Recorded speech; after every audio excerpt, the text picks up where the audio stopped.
messing around like that. Okay, we're even. Let's go then. Halt!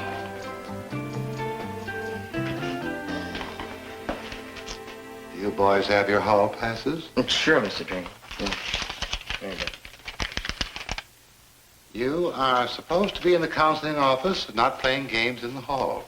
Sorry, Mr. Dragon. But don't be sorry, just get on down there.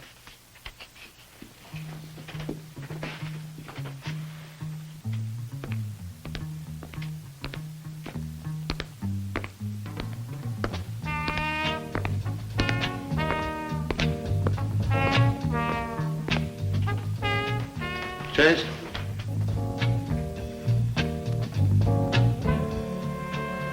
Good morning.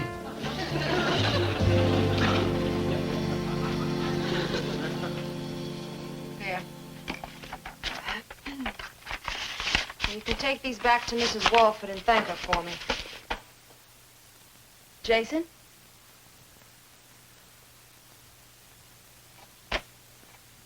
What's so fascinating?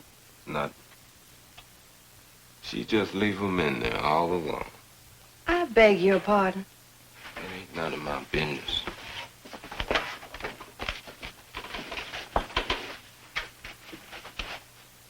You see them taking a test, and you see me leaving them alone, so I must be pretty stupid, right? It ain't my business. That's an aptitude test, Jason. It's impossible to cheat on an aptitude test. Then how come you keep looking in at him?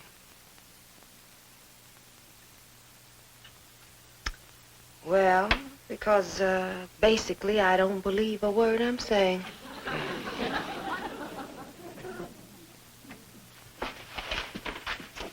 Jason Allen, when's the last time you had an aptitude test? Don't have to. I ain't in no college prep.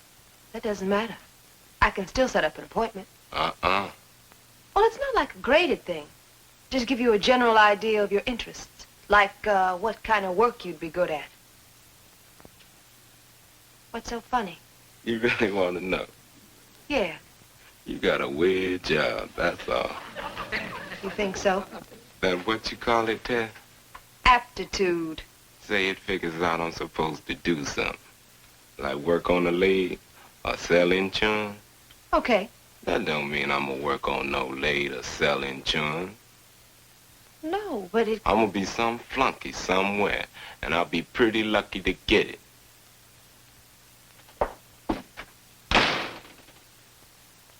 Is that all you want for yourself? I don't believe you. I think you want more. Sure, I want to grow up to be the president. Now what are you doing? Can't we really talk to each other? You better go rap with one of them college kids, Miss McIntyre.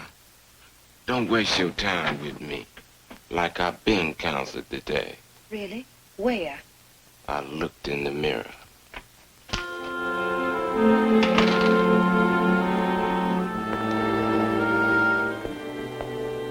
He has a very poor self-image.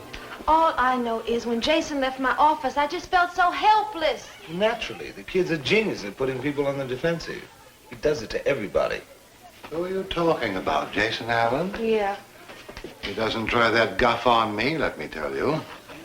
He knows I won't stand for it.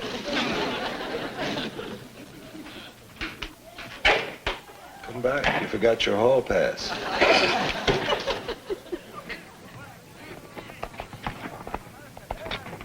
Well, who am I supposed to help then? Just the college prep kids? No, of course not. Well, I tend to. I definitely tend to. I mean, they're a whole lot easier to deal with than the Jason Allens. Sure they are. But he's a part of this school, too. If I can't reach him, then the whole thing... Look, you've got to accept the possibility that you might not make it. I've been poking and prying at him all semester in class. I get nothing back. Zero. He just doesn't give. I know that's hard to accept, particularly since you're not listening to me. You look at that. That's good. Look at those letters. They're in perfect proportion to each other. Kind of gothic. You know, that's not easy. And a vampire. Now, that is an interesting vampire. Liz. Whoever drew that is a real artist. Whoever? Wait! Wait! Wait a minute, wait! Hey, would you unfold the banner just for a few minutes? What for? Taft beat us already. I want somebody to see it. I'll be right back, okay? Hey, where you going? To get Alice. Alice, She works summers as a designer. She knows a whole lot about art. what's going on?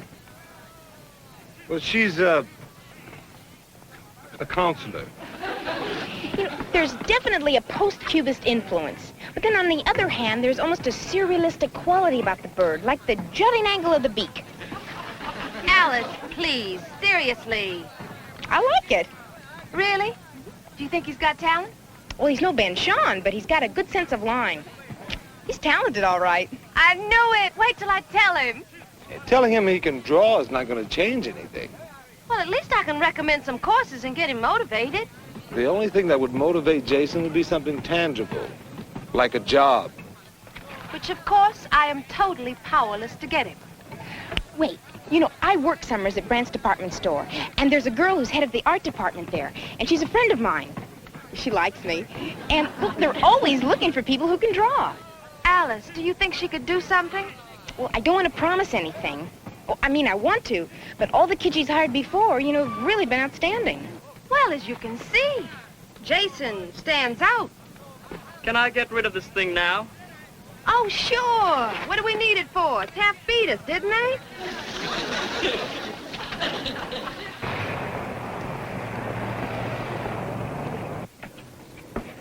All set with personnel.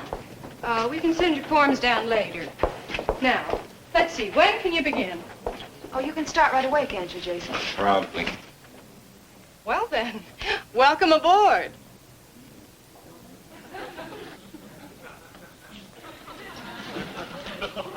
Jason, you got the job. Isn't that marvelous? Nobody but a fool take a job and he don't know what it pays. Oh, I'm terribly sorry. It's $2.25 an hour to start. What about medical? A group plan. What about vacation? I believe it's 1 week after you've worked here for a year.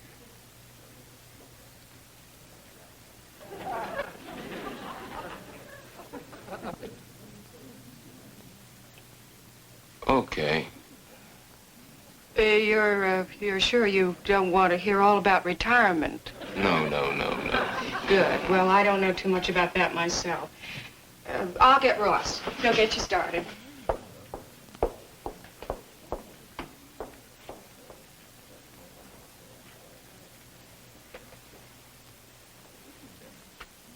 How come you did all that? All what? You know, fixing it up here. Jason, you got the job because you're right for it.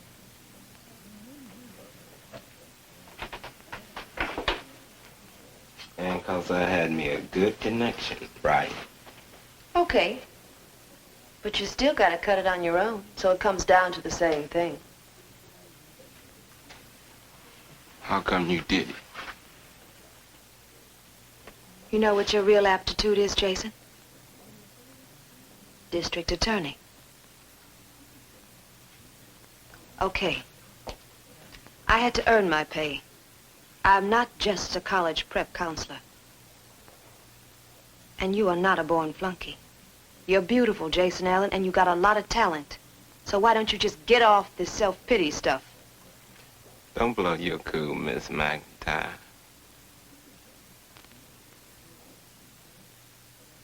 Art and Vivian read a bad review. Art and Vivian. You say the Sistine Chapel and they read a bad review. Honey, we don't have to go to a movie at all. Yeah, I know, but... Hey, what's that? I don't know. It's from Brandt's. Looks like you got a present. It's from Jason. Coat. That's funny, no wrapping paper. He didn't even take the price tag off. $49.95.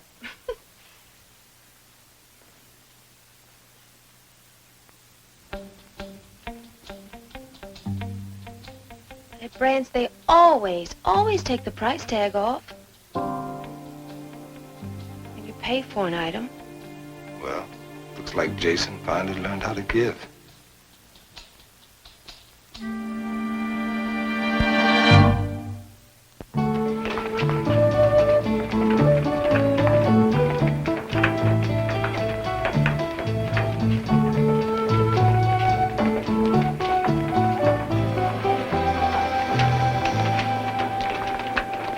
Ooh-wee, what's wrong with her? She shook. Yeah, wonder why. I don't like to talk about it. Huh? Talk about what, Jason? Come on, man, what are you talking about? She digs me, that's all. It's true. Baby, you looking to get your head whipped? I can't help it. Man, you don't know nothing. You too little. That chick can't leave me alone. She even got me a job.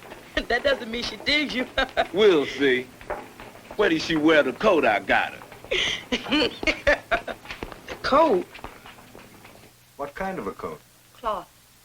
With an imitation fur collar. Can you give me a rough estimate of its cost? $49.95, not including tax. That's an estimate? More or less. You got a pretty good eye there. Do you have any idea who gave you the coat? Nope. Yeah. Liz, which is it? Well, I think I know, Mr. Kaufman, but I'd rather not say. Why not? I could have a little talk with whoever it was. Explain to them the rules on acceptance of gifts. What are the rules? Not more than $5 for a teacher. Of course, in your case, you're a counselor. You're not in a position to influence grades, so I really don't know. I've got to take it back. Not you, the student. Who was it? A rough estimate. Please. I'll bet I know who it was. Andrei Rubinoff, wasn't it? His father's in the business. Mr. Kaufman, don't. I got you dead to rights. Andrei Rubinoff, your secret admirer. Hey, what's wrong? What'd I say? I acted like an idiot. Mr. Kaufman must think I'm pregnant or something. Oh, I doubt that. I mean, I doubt if you thought that. Oh, this thing has me frantic. Alice would say I'm overreacting. It's the stealing part. Stealing is just wrong. Only if you get caught. No, honey, I don't believe that. But I don't live where the merchants rob me every day, or the landlords gouge too much rent. What am I telling you all of this for? Oh, no. I think it's very interesting to hear the black point of view. Look, it's just this simple. I don't want Jason to lose that job. But I can't keep the coat either. How do we return it? We could just put it back. Just put it back. Isn't that dangerous? Only if you get caught.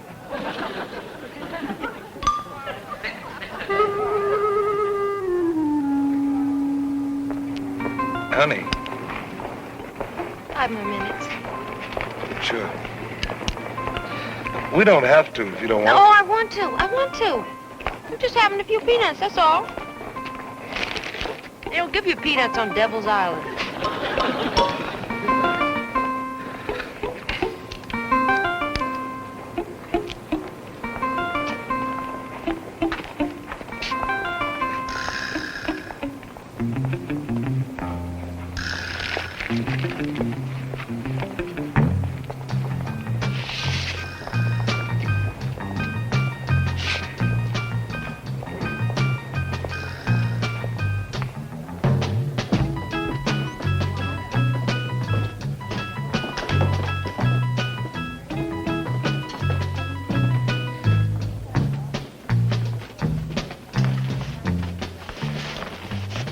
No, all you do is go up to the coat rack, browse through a bit, and just casually put this one on the hanger. It's easy.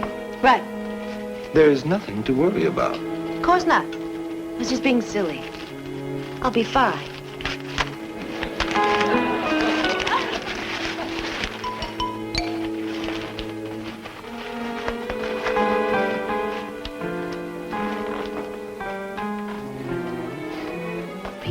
see that man look at me? Him? He didn't look at you. Yes, he did. I'm positive. You didn't notice, perhaps. I'm sure I'm right. I actually felt him looking at me. Oh, Pete, what if he's a detective? He could be going around the back to report me right now. Then we haven't got a minute to lose.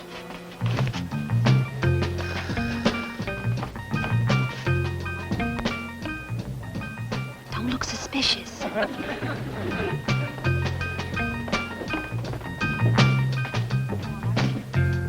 Liz! How are you? I'm fine. I'm shopping. Oh, by the way, Jason's doing just great. Jason.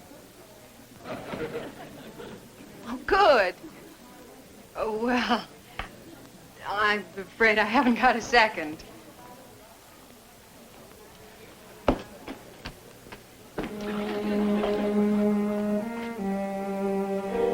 Excuse me. Where did you get that coat?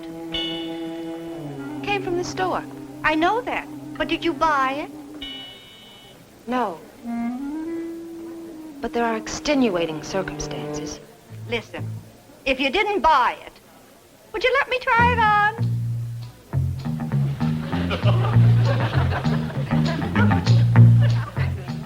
Allow me.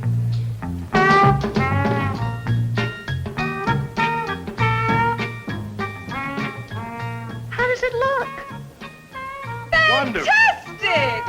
I'm gonna go find a mirror.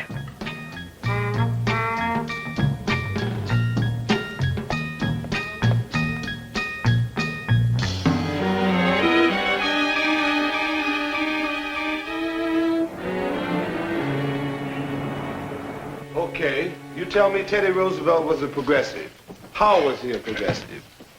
Richie. He was a reformer, a trust buster. He regulated railroads, opened up national parks. Right. Come in, Jason. Okay, what was his policy called? The New Deal. What? The Square Deal.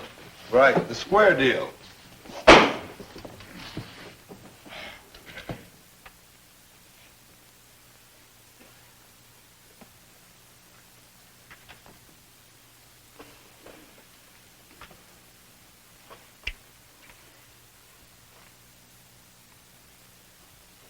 Put your feet down.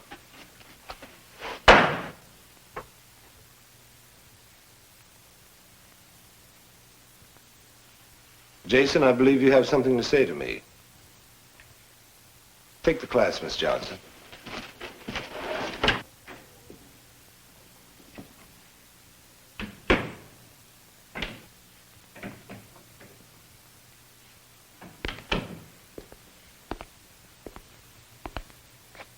What's going on? I don't care if you are the teacher. Touch me and I'll break your back. Touch you? Who says I'm gonna touch you? Do we have a beef? Anytime you want. Let me get this straight. You think I'm gonna attack you? That's why you forced the issue back in class. Class, I ain't coming to that no more. You just gonna flunk me anyway. I'm a cold dude, Jason. Why am I doing all this to you? Maybe so you can tell your old lady how you put me down. My old lady? You mean Miss McIntyre? I didn't know she was yours, man. How I'm supposed to know that? So you thought I was gonna fire on you for messing with it? Nothing I wouldn't do. Look, Jason, there's a mistake here. I don't hold anything against you. Now, why don't you go back in class and we'll just forget this whole thing? Forget you! I'm splitting! Jason. You gonna try and stop me?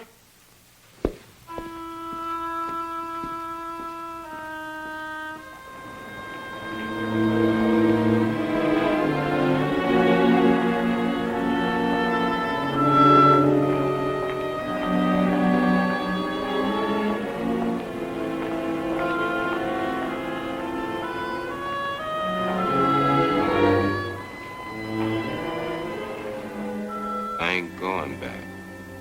I'm some counselor. I get you a job, and you quit school. It's not the job. Okay.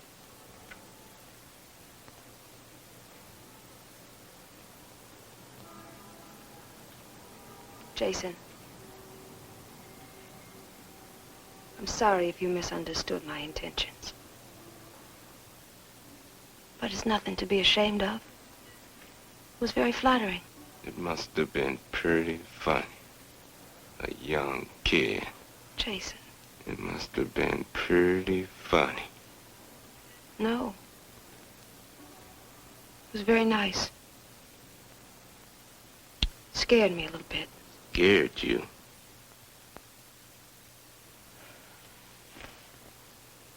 Jason, whatever else you may be, you're not too young for me.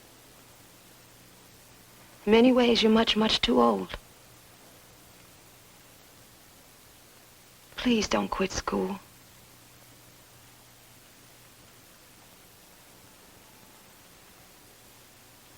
You took the coat back.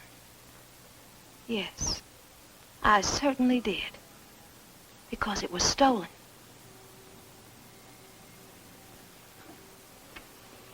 I am not a fence, Jason.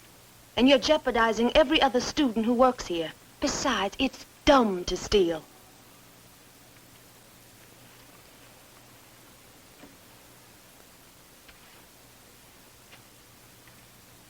Would you kept it if it was bought? I don't know. I really don't know. Thing is, I might consider going back, but But what? I told Richie about the coat. Made him a bet you wear it. Uh-huh. I see. Well, maybe we can work something out.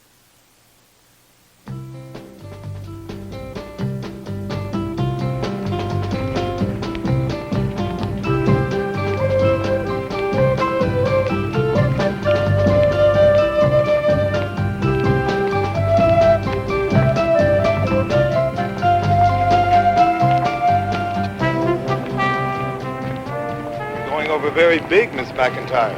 I should think so. It's going to be one of the hottest days of the year. Just keep in mind when your birthday rolls around that I bought you a present 6 months early. Half a present. By the way, what did you and Jason work out?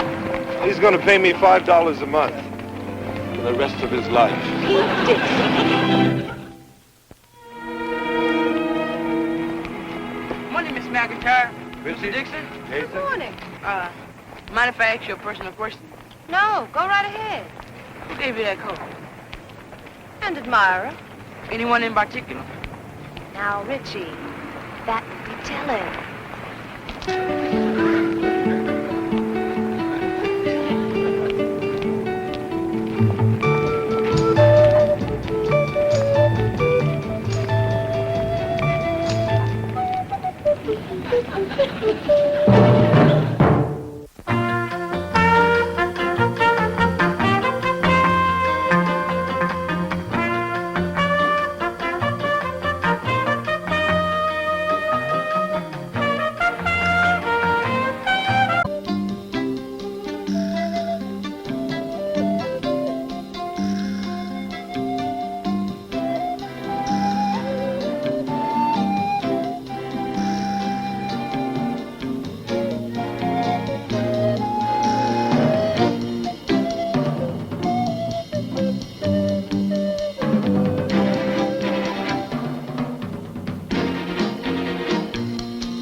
Garrett's mother. What is this, Angry Parents' Day?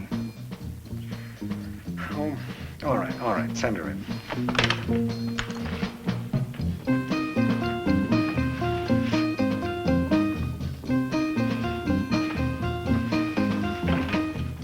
Mrs. Garrett, come in. I'm Seymour Kaufman. Make yourself comfortable. Now then, what can I do for you? I hope I'm not interrupting coming here like this. It's perfectly all right. Well, I hate to make a nuisance of myself. No, go right ahead. My family, we've always been so close-knit.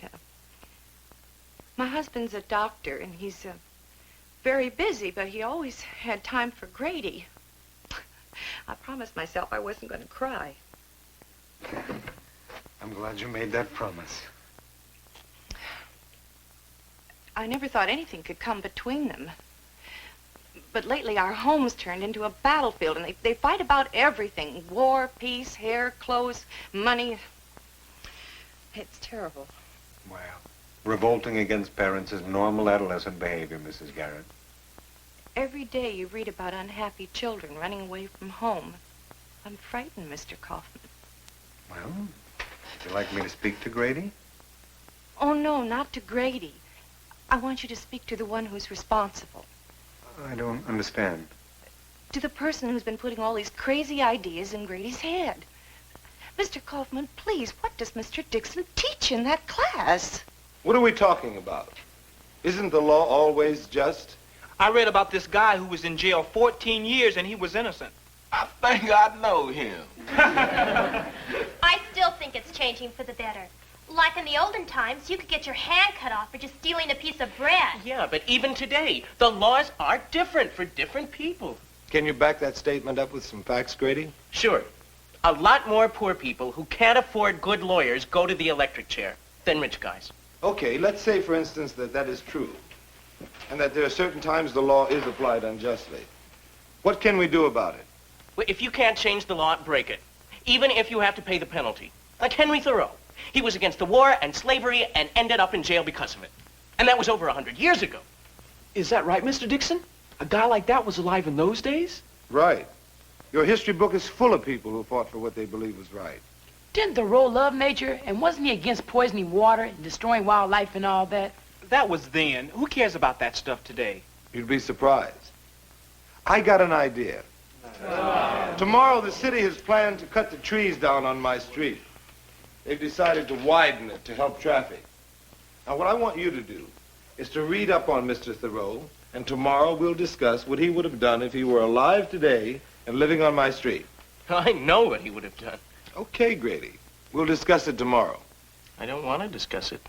I'm not going to medical school, and that's it. He's not going to medical school. Did you hear that? He's not going to medical school. On the subject of medical school, I met Louise Brophy today. Her brother's studying to be a nurse. Why, may I ask, have you suddenly decided against going to medical school? Can you imagine that? A boy wanting to be a nurse? Pickle beets, dear? I'm talking, or rather, I'm trying to talk to our son. Your father's trying to talk to you, dear. Uh-huh. Grady, I'm about to lose my temper. Is that supposed to be something new? Oh, dear, the chops are too well done again. I just can't get used to an electric range. Grace, please. I want to ask Grady a few questions.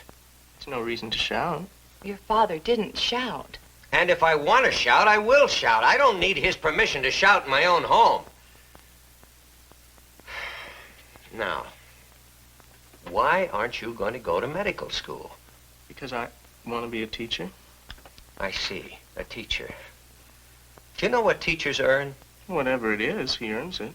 Grady, are you suggesting that a doctor doesn't earn his money? You know, there's a lot more to life than making money. There's caring about the next guy. And you think doctors don't care?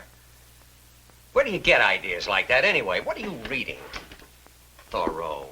That character went off and lived in the woods. Mr. Dixon says it's men like Thoreau. And I don't want to hear what Mr. Dixon has to say about it. I've heard enough of that Mr. Dixon in this household to last me a lifetime. Yeah? Well, Mr. Dixon is one person who cares about what's really important. People. I can't... Oh, what did you do? Grady!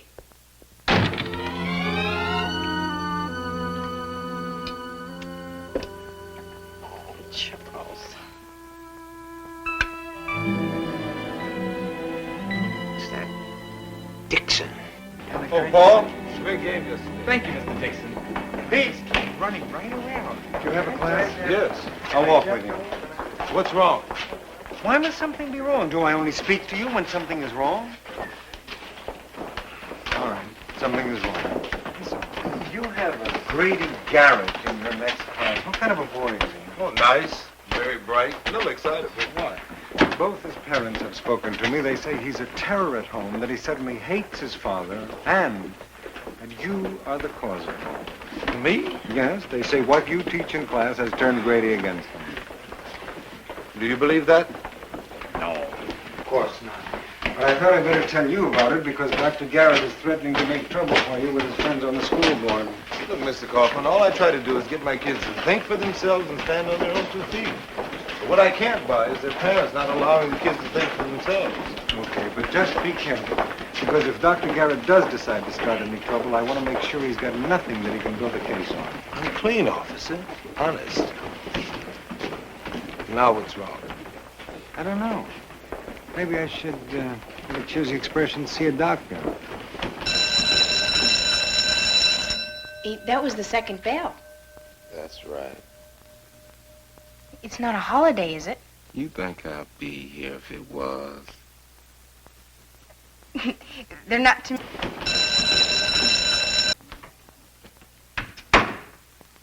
What's going on? Where's everybody? Oh, I was wondering the same thing. Jason?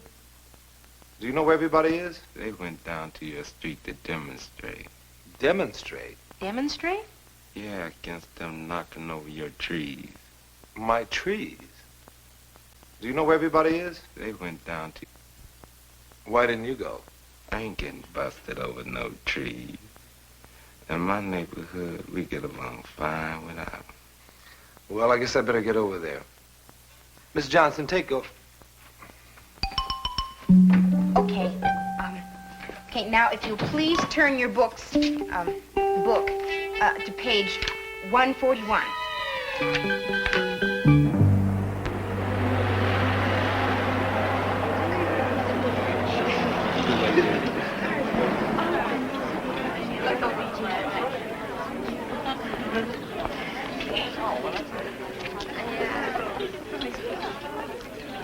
Come on now, I don't want to have to book you kids. We're ready and willing to be arrested for what we believe. Swell. Then why don't you all just go home, huh? When you promise not to tear down these beautiful trees. I'm not going to tear down these beautiful trees. They're going to tear down these beautiful trees. All I want you to do is let them do their job. Don't you understand? People need trees in order to be happy. Like, what's it going to be? You going to shift these kids or what? I'm going to just take it easy. You'll be able to get to work in a few minutes. Over our dead bodies. Oh, now, look, son, you... What are you doing, kid? Will you please get up like a gentleman? Watch that police brutality, Sarge. Now, get up, kid. We're ready to testify, kid. Now, look, son, why don't you just go home in peace? And we'll forget everything on either side, okay? We're not going back on our commitment to the people of this street. That's it, Sarge. Once they start talking commitment, we can be here all night. Now, you keep this up, you know what I'm going to have to do, right? Toss you all in jail. We're ready. Aren't we? Swell, but what about me? I've got 2 kids home your age. Last night was the first night they've talked to me in 4 months, since the last demonstration. They find out about this, who knows when they'll talk to me again. Sorry. That's it. Start working around them. Okay, come on, everybody! Plan B! Make it quick! All right, one more chance, and I take you all to jail. Heck no, they don't go! Heck no, they don't go! Heck no, they don't go! Heck no, they don't go! That's it, Sarge. Once they start chanting. Heck no, they don't go! All right, let's move them out.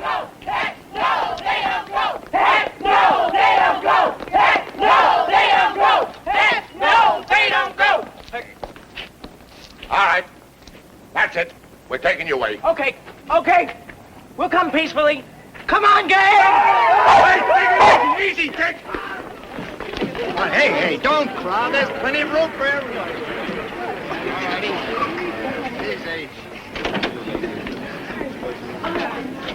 Hey, ladies first. I want a window. Officer, why are those kids being arrested? Oh, well, we're not going to book them. Just give them a ride down to the station house and let their parents pick them up. Hey, there's Mr. Dixon.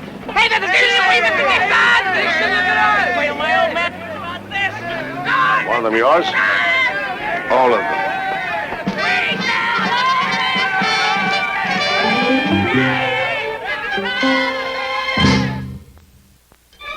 I'm telling you, Miss Johnson, it sure was great doing something real good. Yes, it was. But, I mean, you know you have to make up all the work you've missed. Well, you should have seen my old man. This is the first time in his life he didn't know what to say. And my mother actually screamed. She never does that. No, she could. Do you know how my mother punished me? For dinner, she gave me bread and water. She did? Mr. Dixon's sure going to be proud of us. His name is Johnson. Well, I don't know. He sure did look surprised. You should have seen his face. I can imagine. I can't wait to hear what he says. Yeah, well, let's take our seats. You know, Mr. Dixon said he'd just be a few minutes late. All right, Mr. Dixon, I just wanted to tell you face to face that I'm going to use all my influence to see to it that you are removed from your teaching position here at Whitman High. And, Doctor, I want to tell you that I'm going to use my influence to keep him right here. Well, I haven't quite finished yet, Mr. Kaufman. I am also going to bring a civil suit against you for your responsibility for yesterday's incident in which my son was carted off to jail like a thief. I'm prepared to hear anything you have to say. I think you've said it all, Doctor. I must say, I expected better than that. Well, then you're wrong. Well, I think anybody who turns impressionable young children against their parents doesn't deserve to teach. I couldn't agree more. And I think it's downright criminal for a teacher to incite pupils to break the law. So do I. You do? And I think it's downright criminal for parents to try to keep their kids from thinking for themselves. Oh, just a minute. I've got to be honest with you, Doctor. I don't know what you're talking about, and I don't even know what's on your mind. You worried about your son? Well, he's a great kid. He's bright, and he cares. So instead of fighting me, I think you'd be doing Grady a lot more good if you try to understand him. I'll have you know that I was doing very well with Grady until you came along. Oh, this is ridiculous. All right. Now, isn't there some way that we can get together? I came here because I'm a reasonable, civilized man. And I thought I'd give Dixon a chance to offer me at least one reason why I shouldn't go ahead with my plans. Well, I could have saved myself the trouble. You forgot one thing. Did I? You forgot to say you haven't heard the end of this. All right, Dixon. You haven't heard the end of this.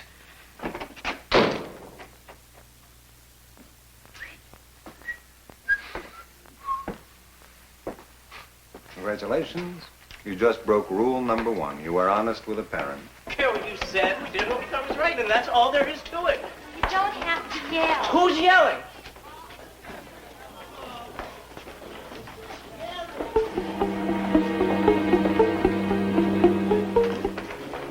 What is it? I'll find out when I get home. Just a cold supper. I hope you don't mind. No, it's perfect. I was late getting home. Kaufman cornered me as I was leaving. What do you have to say? As if I didn't know. He's worried, Pete. Honey, Kaufman was born worried. Well, I'm worried. Let's forget it, okay? All I want is a nice, quiet dinner looking across the table at you. Fine. Tell me what I look like when I'm this nervous. I am doing the only thing I can do, Which is? which is to go on teaching the only way I know how. Kaufman thinks you could have handled the doctor more diplomatically. Do you think that I should have soft-talked Dr. Garrett? No. I just don't think you should have hard-talked him. I better get your supper.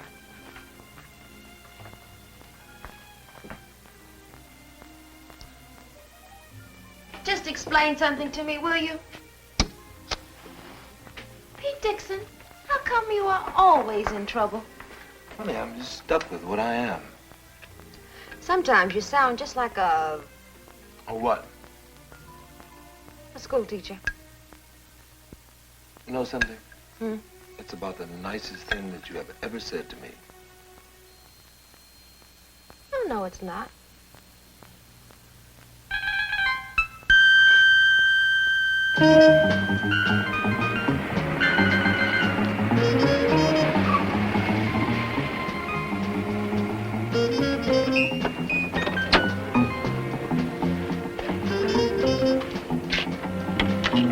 Hi, Mr. Dixon.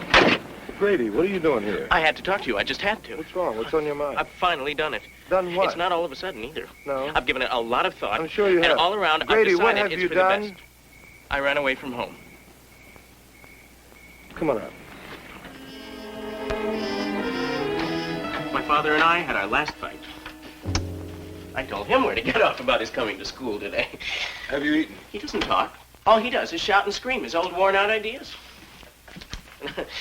Gets personal and starts calling me names like immature, fuzzy-faced pipsqueak, stuff like that. There's some glasses in the cupboard. And I'm always calm and keep to the subject, like you tell us. You say you never lose your temper, Oh, I'm cool. and you're always willing to discuss the subject calmly. Absolutely. And let's you and I discuss the possibility of your going home tonight. What? I think you should go home. After everything I just told you? You'd be a lot better off. I can't figure you out. You met him? You know what he's like? You're telling me I should go back there? That's right. And I can give you all the reasons why. I'm not going home. How many times do I have to tell you I can't live in the same house with my father? He doesn't understand me. The second I open my mouth, he starts screaming. Oh, I was really going there for a second, wasn't I? That's right. Loud and clear. Oh, I sounded just like my father.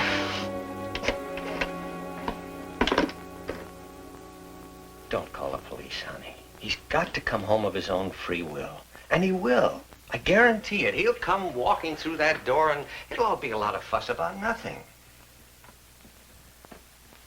He's just trying to frighten us, Grace. He's trying to get back at me for the Dixon business. Dixon. Do you believe that a school teacher could cause all of this? If I say something, Charles, will you promise not to get angry? Of course. What is it? Maybe it's not Mr. Dixon's fault. Not his fault. Please, Charles, you promised you wouldn't. All right, all right. Go ahead. Maybe it's us. But it's only since he's been in that man's class that he's gotten so impossible, dear. You try to talk to him and he starts shouting. Yes, but the fighting also started once Grady began coming home with ideas of his own. Ideas? You call those half-baked notions of his ideas? Marriage is old-fashioned? How about that one? What about his sneering attitude toward every organization I belong? What's the matter, honey? I don't care about any of that. I don't even care what Grady says about marriage. What I want is to keep my family together. We're losing our son, and all you can do is go on about how silly his ideas are. I don't have to agree with him. I love him. Honey, I love him too. You know that. Why do you think I keep shouting all the time? Well, he's only a boy. Can't we be more patient? Maybe Mr. Dixon's only treating him the way we should here in his own home. Didn't I tell you he'd come back? Charles.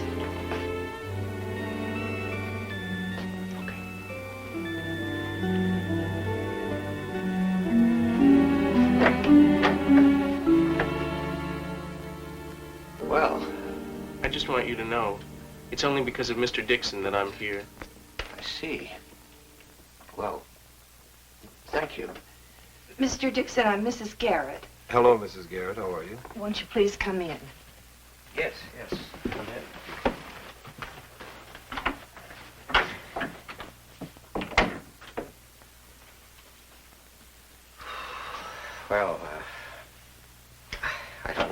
Mr. Dixon. I guess I owe you an apology for what I said earlier today, and even more for what I've been thinking about you.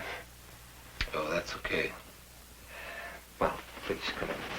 Who knows what's going on these days? Men walking around on the moon? I certainly don't know. It's about time you found out. Oh, I see. I get it. It's about time I found out.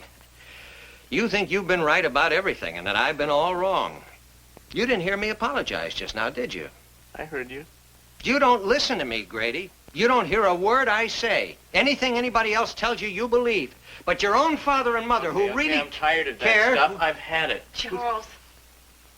Grady, wait, please. I'm sorry for forgetting what's most important. That no matter how much we disagree, you and I love you very much. When you see what you believed in since you were a kid being, well, you begin to wonder whether your own life had any meaning or not. And I guess it's natural to strike out at the person who's doing the changing. The young ones, you know. And who can be younger than your own son?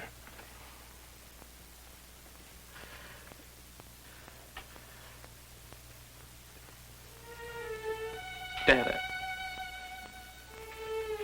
I guess it's easier to yell than to talk. So, we'll talk. Okay? We'll talk plenty.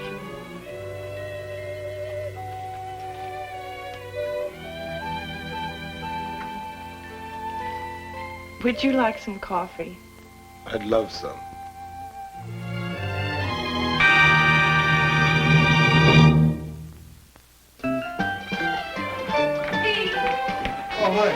Listen, I'm on my way to Kaufman's office. You remember last night after you left me? Yes. I phoned you at home. So? You weren't there. Right. Where were you? Out. Suspicious? You might call it that. Pete. Come in. Liz, you too.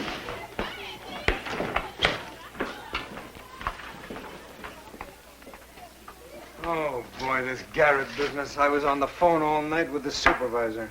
Hey, wait a minute. Let me tell you about my evening. Why, who were you with? The doctor Garrett? and Grady. What happened? A meeting of the minds. I think everything's going to be all right. Oh, boy. Wonderful. Isn't it strange? He sees a doctor and my headache goes away. You know something? I feel a lot better myself.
I have several other people to see. We'll be in touch with you. Just take into consideration that we have the biggest stadium in the Midwest. Yes, and the smallest library.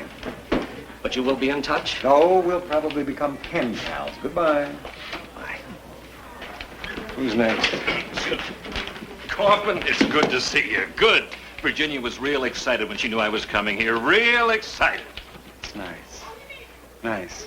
I mean, how do you lose touch? I don't know. I mean, with people that you were tight with. Tight. I mean, what happened to us, Kaufman? Losing touch like that. Do I know you? You're kidding. I do know you. We were classmates. I'm Roy Gale, Atlantic University. The Palmer Dormitory. I did know you. We didn't like each other. Oh, come on. No. I distinctly remember you said some rotten things to me. We had a fist fight outside the library. Well, yeah, but then we shook and we were friends again. I lost that fight. Now, listen, Cy. I'm recruiting now for Cy. Atlantic, and you and I have got to lock up Ronnie Moore for our team. Oh, no, Roy, we don't have to do that. I'll tell you something else, Roy. We're not going to do that. You'll be flying down with Ronnie Moore this weekend. Roy, you're going to get in line with 107 other universities that are after Ronnie Moore. Roy.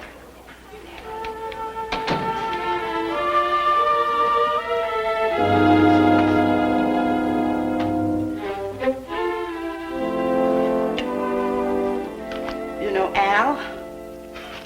You mean the postman? He ain't so pleasant no more. Hey, Mama, I'm full.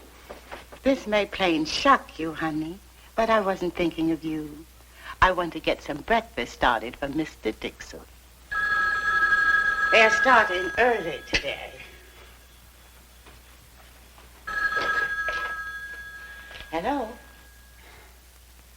Well, this is the halfback's mother. Talk to me. I get it. Good morning, Ronnie. Mr. Dixon, have you ate breakfast yet? You know I don't eat breakfast. Hey, see, well, look, do me a favor. Tell Mom you want some, because she really wants to do something for you.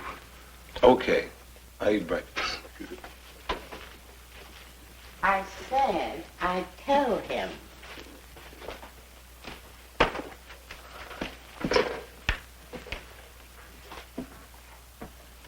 Arizona State is in love with you. Don't laugh. You don't know how many of these calls I've been getting. I can't help it, Mrs. Moore. You are too much. Now, there isn't anything in the parent-teacher's manual that says I have to listen to a con like that. You want some breakfast, Mr. Dixon? I'd love some. I'll get it. I wish they'd stop calling here. I don't know what to do with them. I just want to be sure the boy gets educated right. Sick him on Seymour Kaufman. He's talking to the schools that are after Ronnie and having the time of his life. I don't know what to do with them. I just want to be sure the boy gets... Morning, Peter. Oh, good morning, Mr. Kaufman. Morning, Ronnie. Oh, hi, Mr. Kaufman. I brought over the letters that I got this morning. Good grief. I had to volunteer for this. Pete, you just volunteered to help me with these tonight. Thanks a lot. So this is Ronnie Moore. Good to meet you, Ronnie. I'm from Atlantic, and we're expecting you out this weekend. Roy. Nice to see you, Si. Well, how about it? We'll take care of the plane fare. I can guarantee you 2 great days. Well, it's sort of up to Mr. Dixon and Mr. Kaufman. Well, bring them along. You better get going. You'll be late for your first period. Oh, Ronnie, Jim Williams has changed his schedule so he can meet you. Jim Williams? I'm not exactly excited about going away this weekend myself. But how could I tell Ronnie that I was going to blow his chance to meet Jim Williams? Telling me you can't see me is no trouble at all, huh? Yeah, but Jim Williams is... 3-time All-American Atlantic State, 1958, 59, and 60. No, you knew that. Oh, I'm full of surprises. Which you'd find out if you weren't canceling our weekend. Pete, this is the 3rd time in a row. You trying to convince me you're mad? You're right. I am mad. No, you're not. You understand. Pete, have I ever lied to you? I am mad. I know you too well. Oh! Hi, you guys. Hey, I don't want to get personal, but did I just hear you scream? I was just being understanding. I see. You're into something. I better go. I don't want to interrupt. Right? Oh, it's okay, Alice. I just have to go away this weekend. And it threw our plans out of whack. Hey, listen, I know it's not exactly the same, but how about you and me taking in a movie? All right. I'll meet you right after 6th period. Great. Have a good trip, Pete. Why couldn't you postpone the trip until next weekend? No way. Jim Williams is going to be there this weekend. And to tell you the truth, I didn't want to blow a chance to meet him either.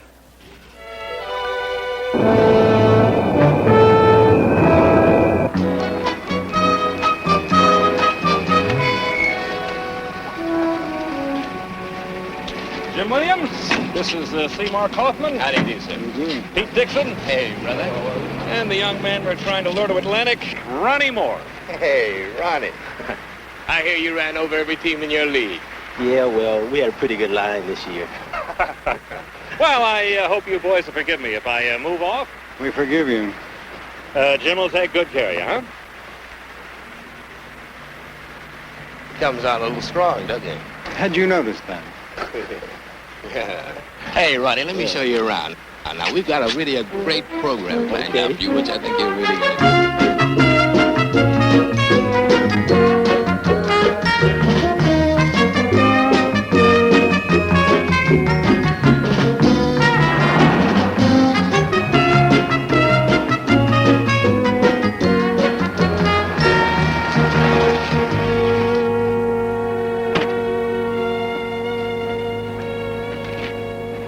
Hey, man, this is something else.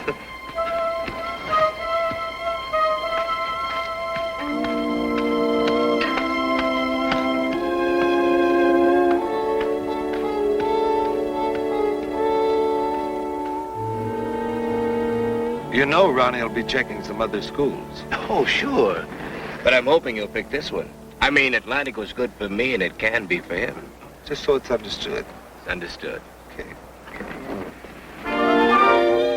Just wanted to show you what it would look like. Can you dig it? Hey, man, that's great. Wait a minute. A little souvenir. Thanks. You really should have hit him. Oh, I like hitting those big... Hi, Mr. Williams. Oh, hey. Hey, Ronnie, this is Doug Becker. Hey, how you doing, Ronnie? Tom Brentani, two of the top juniors on the team. Fellas, this is the Ronnie Moore. Oh, we've been wanting to meet you. You had a season and a half out of there on the coast. Yeah, you really ate him up, man. We could sure use you. You know it. Hey, thanks. Excuse me. Hey, it's Jim Williams. This locker hasn't been open since 1960. Retired. Actually, I just forgot the combination. Anything special you gentlemen would like to see? Yes. When I went to school here, we actually had classrooms. Now, if they still do, we'd like to see a counselor, please. At least this place hasn't changed since 1904 when Mr. Williams. Oh, wow. How long have I been keeping you waiting? Almost an hour. Gee, I'm sorry, Carolyn. That's all right. Oh, Carolyn Fletcher, this is Mr. Dixon. Hello. Mr. Kaufman. You. And Ronnie Moore. Hi, Ronnie. Hi. Ronnie, Carolyn's our freshman queen. She's been selected to show you around the campus. Oh, yes. I didn't think you'd mind. Here, take my keys, honey. It's okay, Mr. Dixon, isn't it? You can fill me in on what the counselor says later. It's up to you. See you later. Come on, now, what would you like to see? Oh, anything. I don't care. I bet he likes that better than the T-shirt.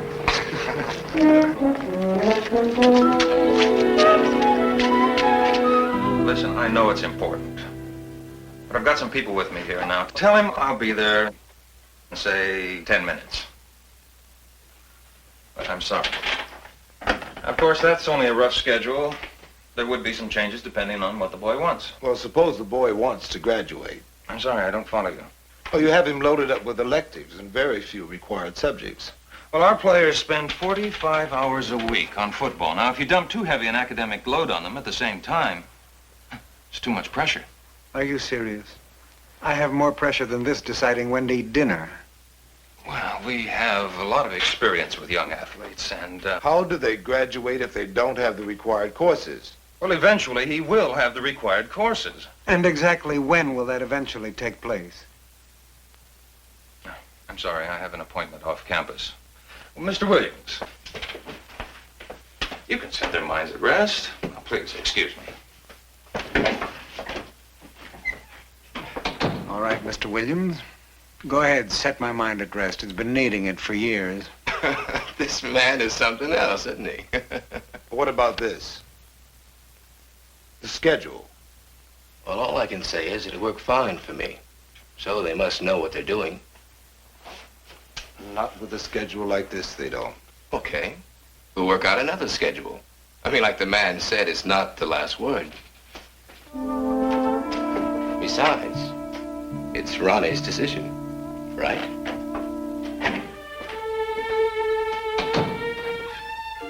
While we're on the subject of decisions, I've made mine. And that is, if Ronnie accepts a scholarship from this place, it will be a disaster. What's your decision?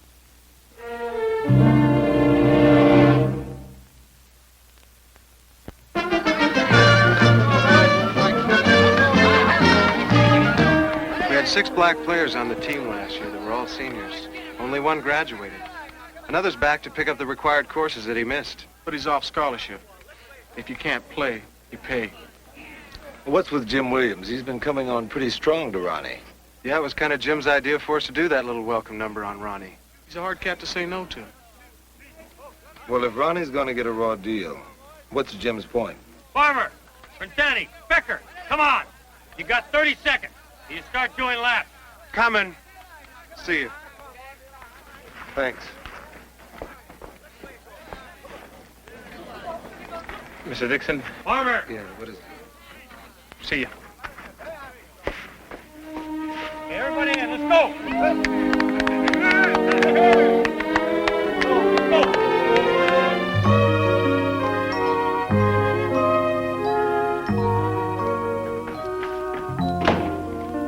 Good morning. Will you look at this place? Maybe someday you can explain to me why he has his own room and you and I have to bunk together. You better get going, Ronnie. We got a plane to catch. We've got to wait on Jim anyway. Why, what's he gonna do, wave goodbye? No, he's gonna fly back with us. What for? I just got a twinge in my bones. Either it's gonna rain or he's decided to sign with my alma mater. Yeah, Dig's gonna halfback for Atlanta University. I was pulling for rain. And Jim's gonna fly back with us to get Mom's okay. Ronnie, I was going to wait until we got back. But you and I have something to talk about right now. Sure, go ahead. What do you want out of college? It's gonna sound like a big ego thing. What? Everything, I guess. What do you mean by everything? Oh, a chance to play football and to get a degree in electronics. Hey, Ronnie. Good morning, gentlemen. I guess Ronnie's told you about his big decision. Yes, we were just standing around here celebrating. We decided that Atlantic is not the right place for Ronnie. But why shouldn't he go there? Yeah, Mr. Dixon, why not? I'll give you a list later on. But the bottom line is that a lot of players don't graduate. And Atlantic doesn't seem to care one way or the other. That's a little one-sided, isn't it? I mean, a kid gets out of school only what he puts into it. I don't want you to think that, I appreciate what you've done for me. Good. But I've been over just about everything with Jim. Maybe Jim didn't tell you the whole story. If you want a degree in electronics... Now, hold it, buddy. Now, what's this about Jim and the whole story? If you don't mind, I'm talking to Ronnie. Well, speak your piece. Now, look, I went to Atlantic. I know all the guys were treated well there, and I'll make sure that Ronnie is, too. See? Jim's gonna look out for me. So everything's cool, huh? No, Ronnie, it isn't. I think you'll be making a big mistake. And what do I have to do to convince you? Try giving him a T-shirt. Look, we only got about 20 minutes to make it to the airport. You guys go ahead. There's a plane every 3 hours. I'll catch the next one. Something wrong? I just got one more stop to make. You see, I didn't want to badmouth Jim because he's just doing his job, but Ronnie seems like a good kid. What do you mean doing his job? Well, he's a used car salesman in town at McCabe's here. McCabe's one of those big gung-ho alumnus. Go ahead. So whenever there's a hot prospect around, and black prospect, he turns Jim loose. That's where the bread, the big car, and the custom threads come from. Hustling high school kids, yeah? Well, that's the way it goes, man. I mean, after he hurt his leg and couldn't go professional, there wasn't much left he could do. He never graduated? No. But did you ever see Jim Williams run with a football? Yes. In high school, our coach used to run films of his old games. Beautiful, man. He was beautiful. How'd he get hurt? Tore a ligament in the last practice before the Cotton Bowl game. He was the whole team, man. So what do? They shoot him full of Novocaine so he can't feel any pain, right? Third play from scrimmage, Jim's going around in. Boom, the leg gives. Out comes the stretcher, and that was all she wrote. Finished. Never played again. Say, do me a favor, will you? Yeah. When you tell Ronnie about the hustle Jim's pulling on him, tell him the other two, huh? About how beautiful he was when he was running. Okay. Thanks.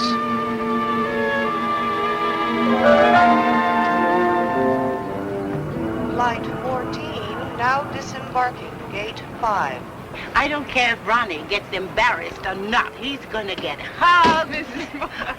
Oh, there they are.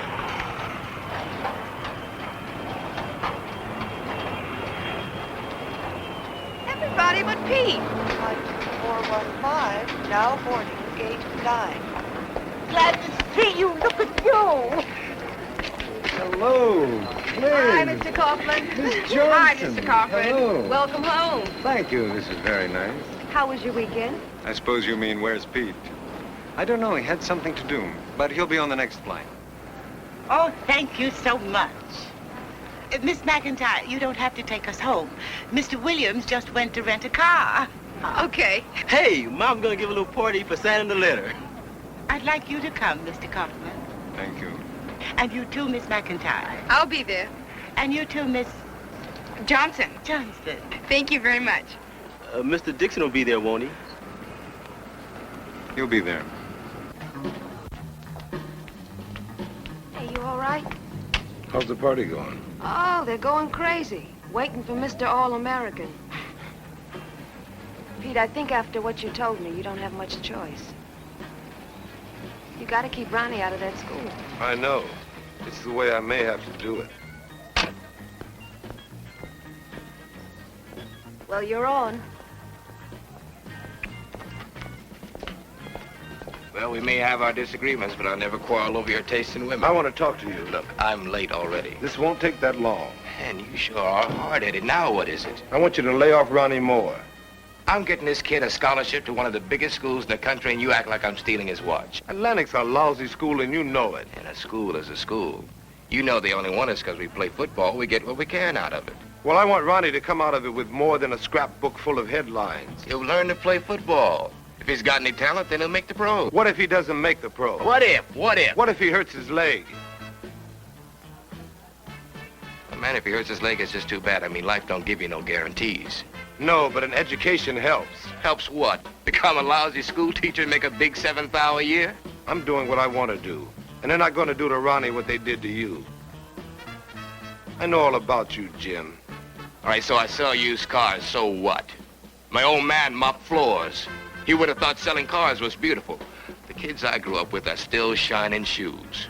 Or if they're lucky, they found themselves a hustle. Like you? Only you hustle kids. Better back off of it, man. Jim! Come on in, everybody's waiting. Yeah, I'll be right there, Ronnie. Feel better now? You've had your little say.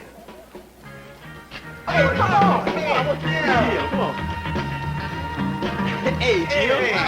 Welcome to the team. It's good to meet you guys. Jim, man. Hey, what's happening? Isn't it wonderful? Wonderful.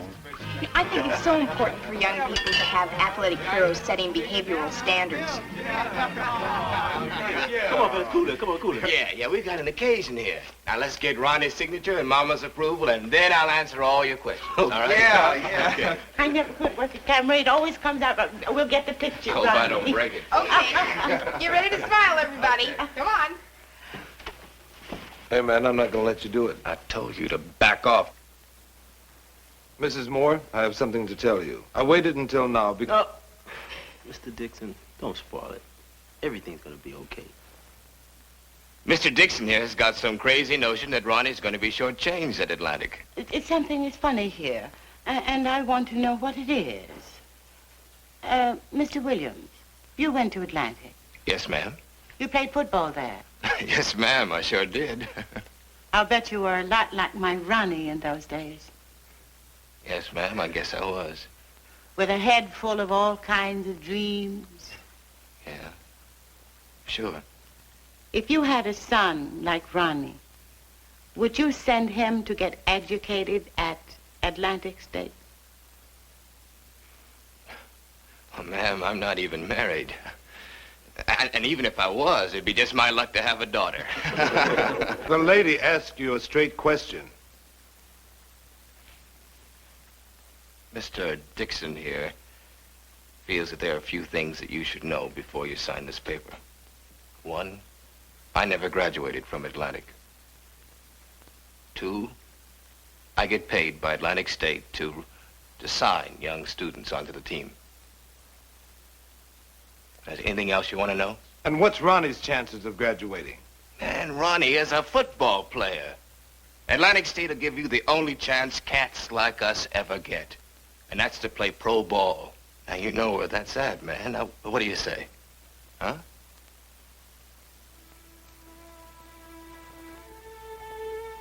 Go for yourself, Ronnie.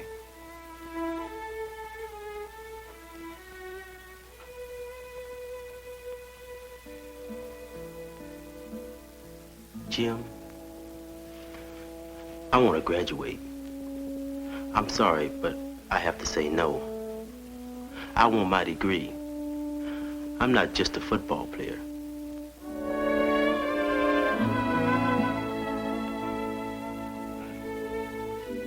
Okay.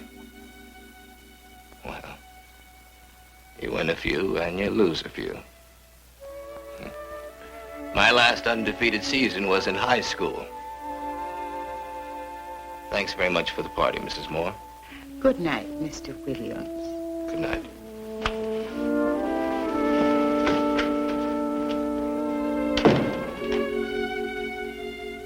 Big Jim Williams.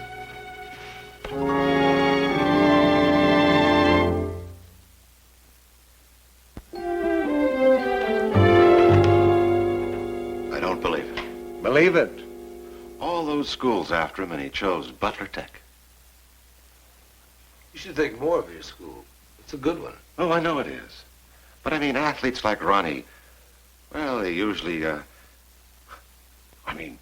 we hardly ever win. What are you talking about? 5 wins and 5 losses for Butler Tech. That's like an undefeated season. Well, I don't know how to thank you. Why don't you come along with me now, and I'll fill you in on the rest of the schedule. Pete, thanks for everything. My pleasure. You guys, Hoffman, thank you.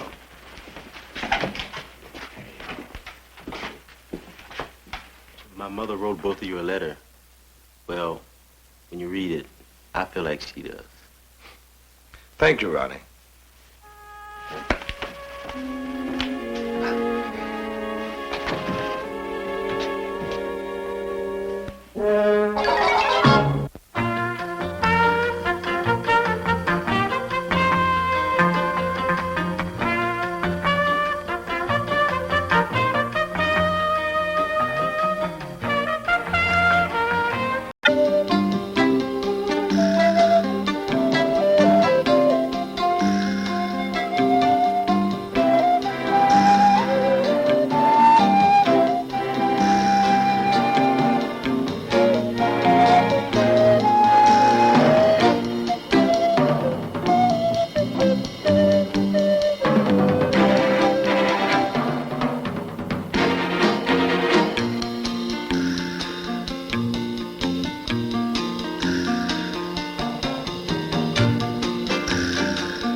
When Pete gets here, why don't you let me handle it? No, I'd better do it. My new analyst said that I've got to work out my own problems, and I might as well start now. Your new analyst? What happened to your old analyst? Oh, he and I never really had any rapport. He said I made him nervous. I see. Look, I think I better do the talking. No, it's my job. I'll do it. Good morning, Mr. Kaufman. Barry, you wanted to see me? Mr. Wisegarden would like to speak to you. Maybe you'd better do it. Pete, Barry teaches history in one of our adult education classes a couple of nights a week. He needs someone to take over his classes for him. But my new analyst said that the double responsibility of teaching both night and day classes is too much for me.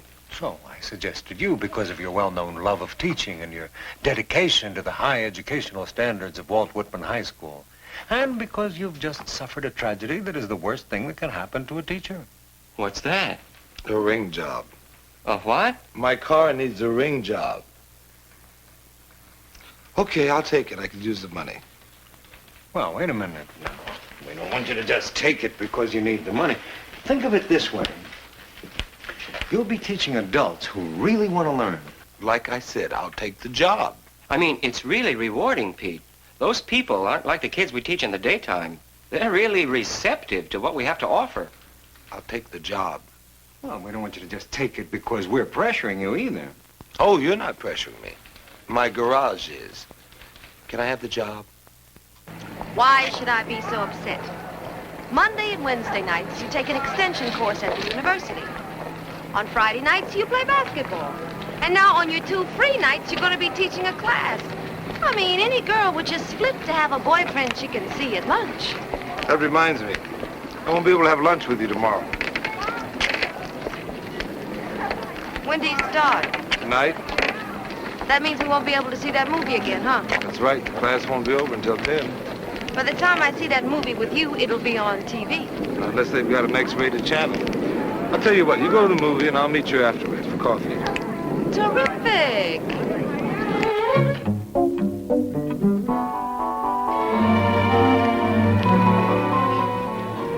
Ralph Fisk. Glad to meet you, Mr. Fisk, Ralph Fisk. I'm Pete Dixon. Oh, glad to meet you. Where's Mr. Wisegarten? I'll be taking over for Mr. Wisegarten. Oh, yeah, his new analyst said he needed a change, didn't he? Right. Right. Well, I hope it helps. We're all pulling for him. Welcome aboard, Mr. Dixon. Thank you. Oh, we left off last time discussing Zachary Taylor. I know. I talked to Mr. Wisegarten about that. Oh. Well, I just wanted to wish you luck.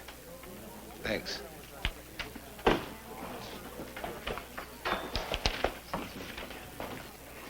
Hi.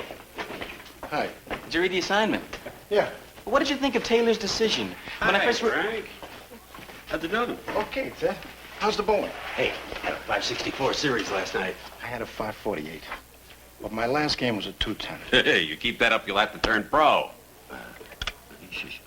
Good evening. I'm Pete Dixon. I'll be taking over for Mr. Wisegarten. Is he all right? Oh, he's fine. Just fine. Fine. Well. Well, hello. Hello, goodbye. Goodbye. Airport. Airport. Mother. Mother, father. Wait a minute. Mother, father, airport? What's this all about? It's free association. Mr. Wisegarten says it helps us loosen our minds. It's a very good idea. I do things a little differently, so we'll just drop the free association for now. Let's talk about Zachary Taylor. One of the few men in history who was more famous before he became president than after. Who knows why? Yes, Miss, Mrs. Bankston, Judy Bankston. He was a big general during the Mexican War. Right. Who can add to that? Ralph? Well, one of the most interesting things about Taylor was that he really didn't like politics. As a matter of fact, very few people realized that before he became a presidential candidate himself, he never even voted. Very good. Okay, we got a famous general who became president. Who knows how many generals became presidents?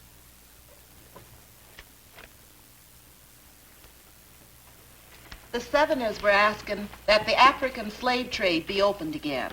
Right. And there was something else they wanted in the late 1840s. Who knows what it is? Ralph. The thing they wanted most was the... That's it. What do you say we grab a beer? Sure. Where do you want to go? Leo's? You were wonderful. Just wonderful. You know, you remind me of my grandson. Thank you. Would you do me a favor, please? If I can. Would you read this over and fix up all the mistakes? Okay. See if you can do it by next time. I'll try. Thank you. Good night now. Good night. Ladies first. I just wanted to say I enjoyed the class tonight. So did I. It's a new experience for me. I never got so much out of a class before. Don't tell Mr. Weisgarten I said that. Okay. Good night now. Good night. You know, that was a very interesting point you made about Millard Fillmore there. I mean, I considered I knew a lot about the guy, but I never realized that he was the first vice president to fire the whole cabinet when he became president. I always wondered, what do you think would have happened if he hadn't signed the fugitive slave law? Look, Ralph, maybe we can pick it up Thursday, okay? Yeah, sure. I mean, the way I figure it, Harriet Beecher Stowe probably wouldn't have written Uncle Tom's Cabin if Fillmore hadn't signed that fugitive slave law. It took 53 ballots for the Whigs to choose a candidate. Could you imagine that? 53 ballots! No wonder they went out of business, you know? Hey, look at this. I didn't realize we walked that far. It's been nice talking to you, Ralph. Maybe we can pick it up again sometime. Pete, can I buy you a cup of coffee? No, thanks. I'm meeting somebody. Bet it's a girl, right? Right. Hey, which one is she? A girl sitting at the table. Oh, yeah. I thought so. Boy, she is a real lovely-looking girl, Pete. Yes, she is. Is she a teacher? No, a counselor. Counselor? Oh. Boy, you two make a real lovely-looking couple. Well, I guess we can finish our talk on Thursday, huh? Ralph, I'd invite you in. But... Hey, I understand. You have a date. That's right. Well, we'll finish our talk on Thursday. Enjoy your coffee. I'll see you on Thursday, huh? Take care. Okay. Night, Pete. Ralph. You know, most people don't think of Franklin Pierce as a funny president. But this is one of my favorite stories about him. Someone once went up to him and said, "Mr. President, what do you think is the trouble with Congress?" And he said, these are my own words, of course. He said, "The less important the subject, the more they talk about it." Ralph, what kind of work do you do? Oh, I'm nothing important. I'm a dispatcher over at AQ Trucking. I was just trying to remember what college Franklin Pierce went to. Offhand, I don't know. Or was it Amherst? Boy, isn't it funny how you can know something as well as your own name and then just forget it? Well, I'll let you know. It was nice meeting you, Liz. Hope I didn't keep you up too late. Oh, that's all right. After the 15th cup of coffee, I can't sleep anyway. You have some sense of humor there. Well, take care, you guys. I'll see you soon. Good night, Ralph. He's a nice guy. Very nice. He certainly is interested in history. Very interested. He's dull, Pete. Very dull. Can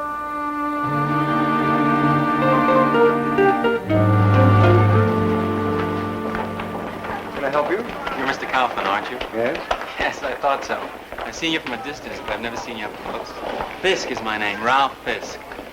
Fisk, you a parent of one of the students? Oh, I'm a student. You're a student? Yeah, I guess you thought I meant a day student. I go to school at night. I've been going here for 6 or 7 years. That's how come I know you. 7 years? Well, I graduated when I was a kid. Now I take classes just for fun, especially history. I am what you would call a history nut. Well, have you ever considered college, Mr. Fisk? Oh, no. I never thought I could make it in college. I see. Well, what can I do for you? I really came to see Mr. Dixon. Boy, he is some history teacher. Find him in room 222. No, he's not there. I've already looked, but it's empty. Oh, well, maybe he's got a free period right now. If you'd like to wait in the administration office, you're very Maybe welcome. he's with Liz. Boy, Liz and Pete make a really great couple, don't they? Mr. Fisk, excuse me, I'm a little busy right now. Oh, yeah, sure. Ready for lunch?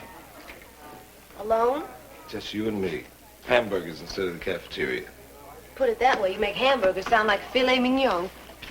Oh, honey, about last night. I'm sorry, but what could I do? You just tagged along.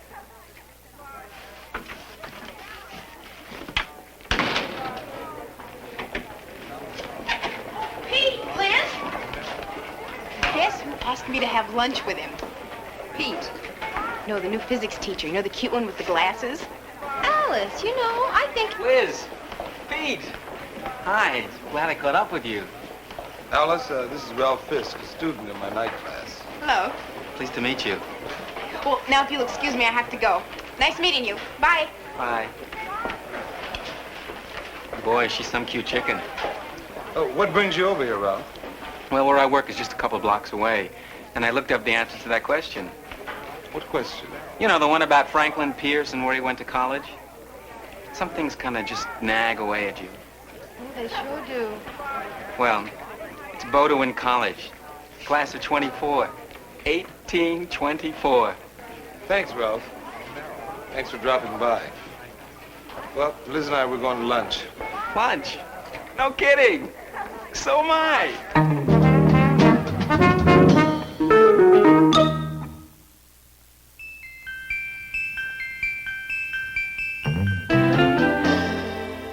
The South was very interested in something the United States wanted to purchase in the 1840s. What was it? Judy. Cuba. We offered Spain $100 million for it, but they turned it down. I know a lot of airlines that would have been a lot happier today had they accepted.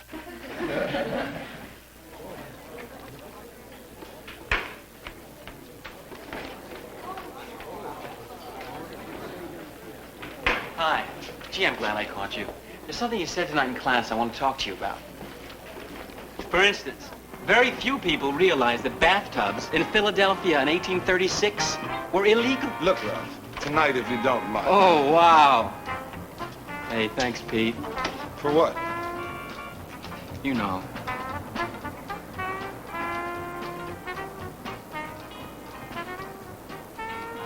I have never been so shocked at the thought of committing adultery. Alice, having lunch with a married man isn't committing adultery. I don't care. I'll never trust a physics teacher again. Hey, here comes Pete. He's with that man again. Hi, Liz. Hello. Hello. Hello. Beautiful evening, isn't it? Hi. Can I have some apple pie and coffee, please? Coffee. It's Alice, isn't it? Yes, Alice Johnson. I hate Johnson? to be one to break the news You to related but to one of the even two Laurel and ex-presidents? Hardy were occasionally seen apart. Oh, I'm Ralph Fisk. We met at school the other day. I remember. You come here often? Yes, quite a bit. You a teacher? No, not yet. I'm student teaching. Oh. What subject? History. History? She just said the secret word. You know, Pete and I were just talking about what it was like to live in the 18th century. You were? Mm-hmm. Did you know that between 1820 and 1860, the center of population shifted 16 miles east of Bloomfield, West Virginia, to 20 miles south of Chillicothe, Ohio?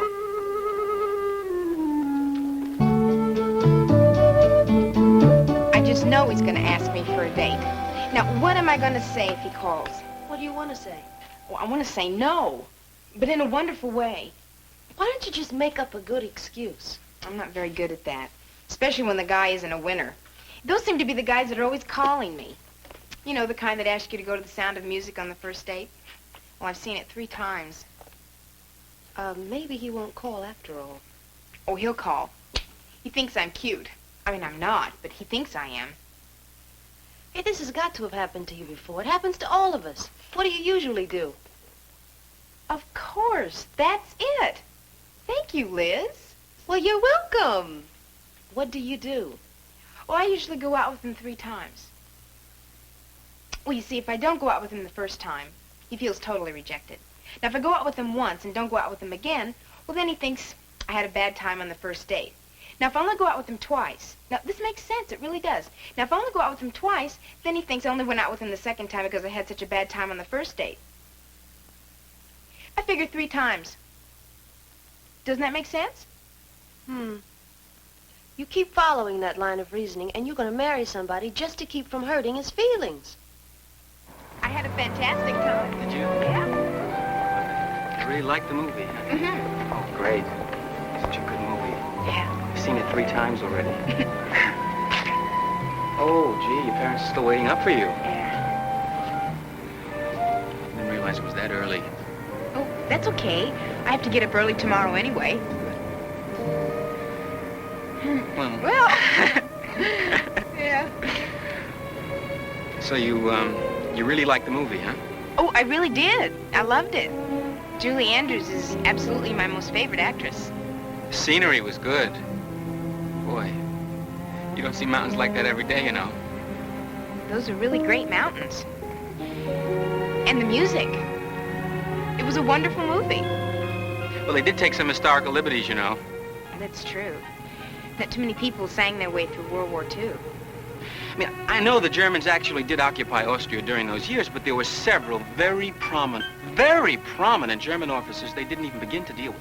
First, there was General von... I'll see you again real soon, okay? When?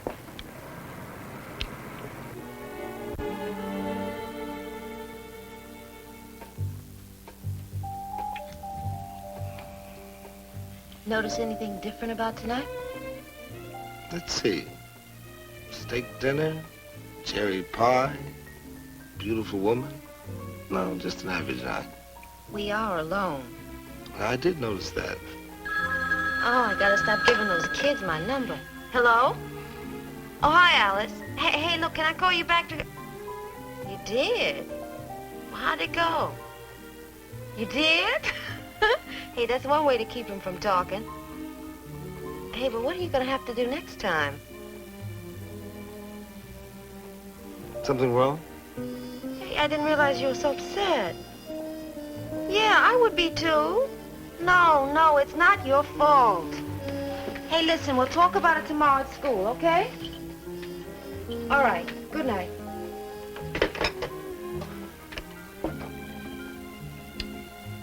Well, you want to talk about it, or you just want to stand there practicing your evil eye? That was Alice. She just got back from a date with your friend Ralph. What else did I do? It's what you didn't do. Let's take that again. What didn't I do that I should have done? You should have told your friend Ralph to leave you alone. I would have. But one way or another, that's what everybody has told him. Look, I love you for it, but you gotta stop feeling responsible for all the Ralphs in the world. Isn't that my problem? Not when it starts affecting me. This is the first time we've been alone since you started teaching that class, and who are we talking about? Ralph. You brought it up. Alice brought it up. She's having a nervous breakdown trying to figure out how to say no to your friend Ralph without hurting his feelings. Hey, wait a minute. Wait a minute. What do you want me to do about it? Tell him he's boring and dull? You want Ralph around for the rest of your life? Of course not. Then, honey, you're not helping that guy. Because sooner or later, you're going to have to walk away. And when you do, it's going to be the biggest fall he's ever had.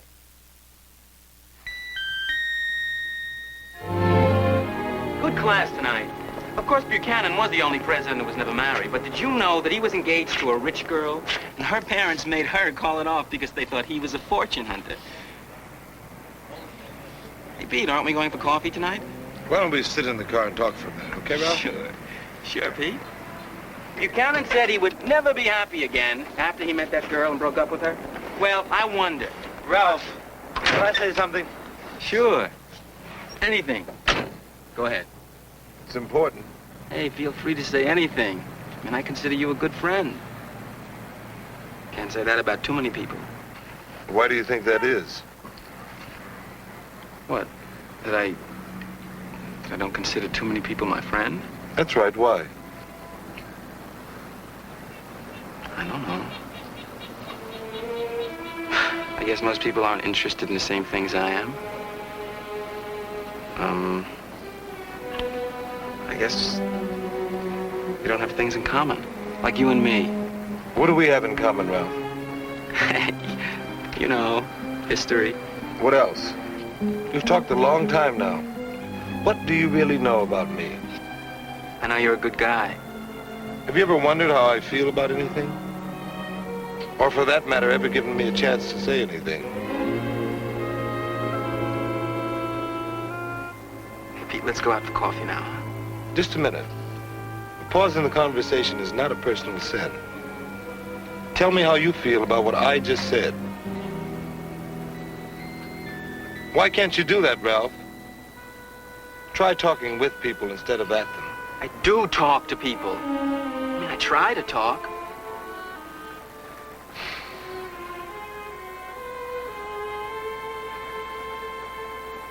You just don't seem to be interested. That's because you give people information. What can they say? That's an interesting fact, Ralph. What about when I talk history to you? That doesn't bore you, does it? I'm more than just a history teacher.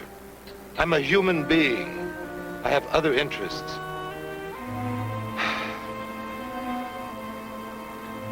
Show some interest in people, Ralph.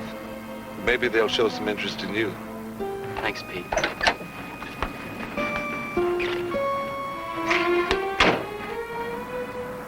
thought you were my friend. You never gave me a chance.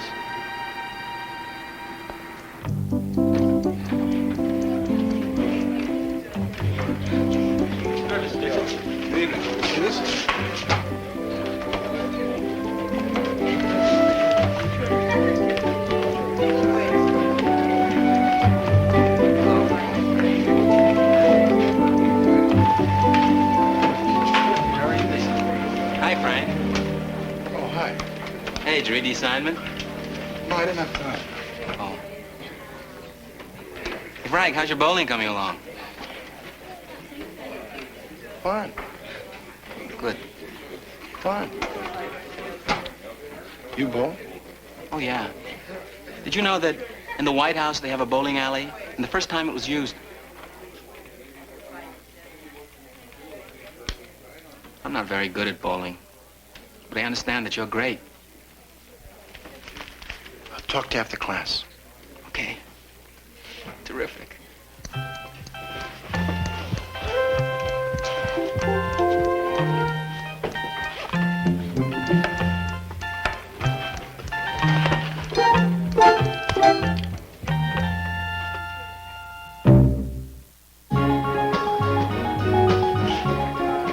It's all clear. Lunch alone? I don't believe it. Oh, Pete! I want to talk to you about that committee report on dropouts. We were going to lunch. Fine, we'll talk while we eat. Pete, listen, can I have lunch with you? Because that certain teacher I was telling you about, he asked me out to lunch again. And I just don't want to get involved, you know. Thanks.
Richie.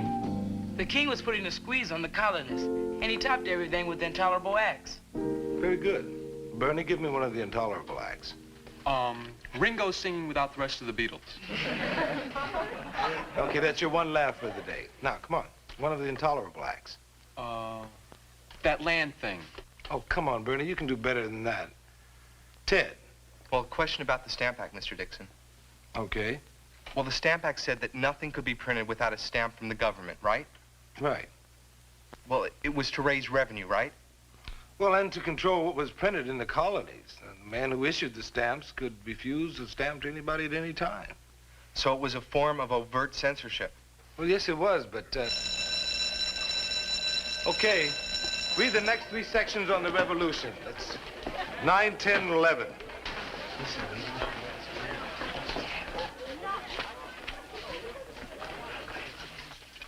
Well, are you planning an insurrection of your own? Got a minute, Mr. Dixon? Sure. I was going to ask if you thought it was right or wrong for the colonists to ignore the stamp tax law. Well, all they could do was accept it or ignore it. They had no legal alternative. Well, we don't have any legal alternative either. Cool it, Helen. You got a problem? Go ahead, Teddy. Yeah, baby, he won't turn us in. You really are planning an insurrection, aren't you? Well, I made the staff of the Blue and Gold. So did Helen. Well, Mr. Dragan always approves my stories. But Mr. Dragan won't approve anything that Ted writes. Does he have a reason? Well, he can't print what I write. The school board says that nothing can be printed in the school paper that's propaganda. If you have a point of view, then it's propaganda and the paper can't carry it. Rule 1275. Well, we try to get the school board to change it, but no student can speak at school board meetings without the approval of... I know that rule, too. What it comes down to is that we don't have freedom of the press.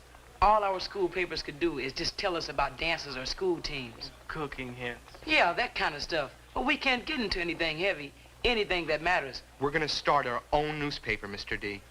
An underground newspaper? Well, it's that or shut up. I feel like a colonist, man. I mean, we should have some of them pilgrim hats, you know? Well, a lot of kids want to say things and there's no place they can say them.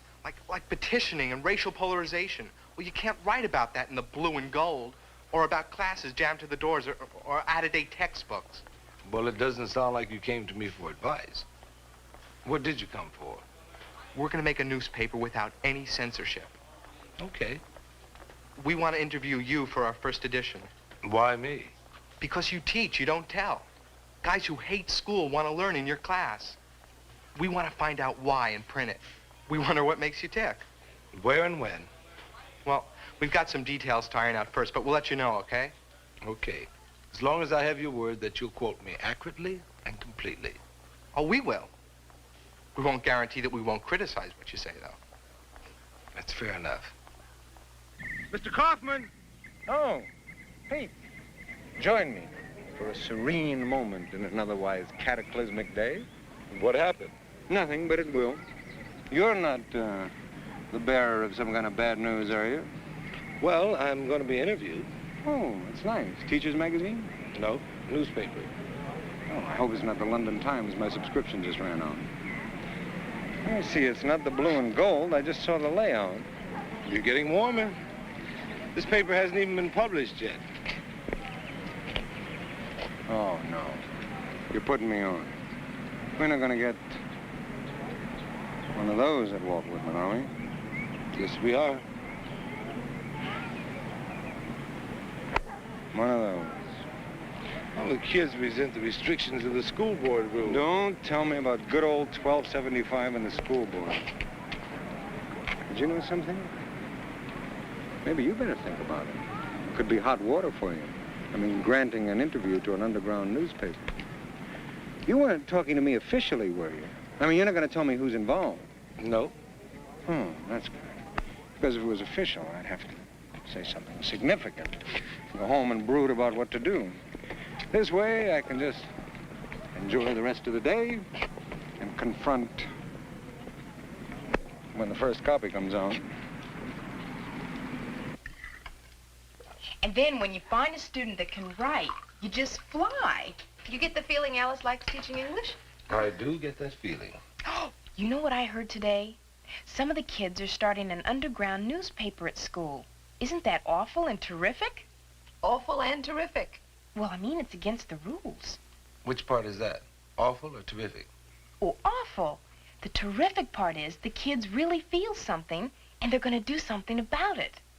You know, I have a kind of vested interest in it, more or less. Do you know Ted Winkler? I have him. He's a bright kid. Well, I think he has a chance of becoming a literary genius. Is that all? Really? No, I'm serious. When he writes about a rainstorm, you get wet. Look, really, he resigned from the staff of the Blue and Gold because, well, Mr. Dragon couldn't print what he wrote because of some rule. 1275. That's the one. You know, I'm glad they're starting their own paper because he'll have a place to write what he really cares about and feels. An underground newspaper. I wonder how Mr. Kaufman's going to feel about that. Oh, he'll understand. But then again, maybe he won't. Mmm! This is delicious, Liz. I love dessert. Mmm. Mmm, that's really good.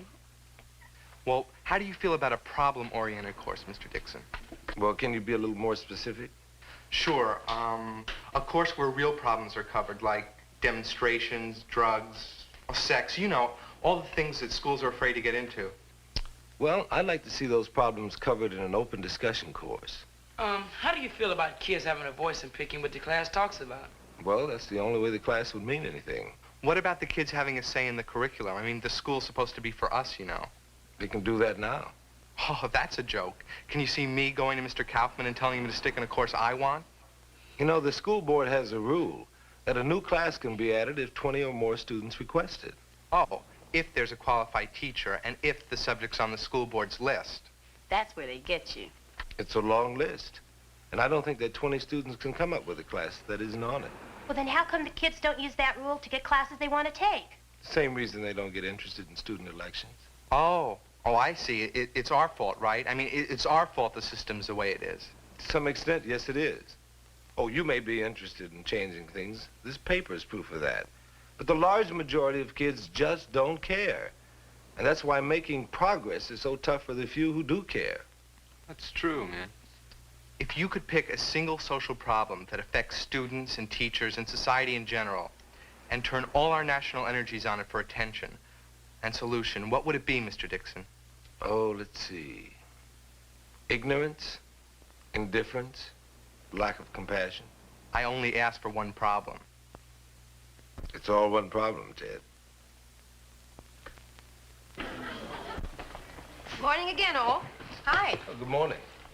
What'd you do, get a raise? Nope. But I did manage to acquire one, count 'em, one copy of the first edition of Whitman's own underground newspaper hot off the press, and here it is. Is it good? I don't know. I haven't looked yet. Well, let's see. They called it Truth and Freedom. That's a fair beginning. You're on the front page, Pete. Quote, Pete Dixon tells it like it is, and it ain't good. You got 2 columns and there are only 3. It says here you were interviewed by the staff of the paper. That's right. You didn't tell me about that. Am I the only one in there? Oh, there's a column called Our Teachers Evaluated. Oh, wait till you hear this. Oh, quote, Mr. Gilbert Casey, boys' vice principal. Mr. Casey's open mind is evidenced by his rapid-fire decisions that all explanations are lies and his absolute conviction that the students are the enemy and that without his iron hand, Whitman High would collapse and anarchy would run rampant in the street. Evaluation, A in prejudgment, A in oppression, A in overreaction, F in humanities, no times tardy and no times absent. Boy, they really gave it to him, didn't they? Zonk, Mr. Casey. I bet Mr. Casey's ready to swallow his rubber hose. That's not all. There's more. Mr. Dragon's next. What does it say? Mr. Kenneth Harmer Nelson Dragon has long been romantically attracted to one of the Bronte sisters, but it is not yet certain which one. He has been known to miss lunch because he couldn't decide between tea or milk, and that decisive approach to life spills over into the classroom where, more or less, though never that much more, he bedazzles his students with vacillation, equivocation, and hesitant but absolute lack of commitment. Evaluation, A in beating around the bush, A in fence sitting, A in being on all sides of an issue at the same time, not enough times tardy, not enough times absent. I know I shouldn't, but I love it. I have a feeling Mr. Dragon's going to be very upset about that next week. More or less, but not necessarily. Look, there must be more. No, the next one isn't very good at all. Who is it? It's in very bad taste, and I think that whoever wrote it... It's about me, isn't it, Liz? Is it about me, Liz? Well, read it. I mean, what could they say about me I don't already know? Is it funny? It's terrible, and it's petty, and it doesn't deserve reading. Please, Liz.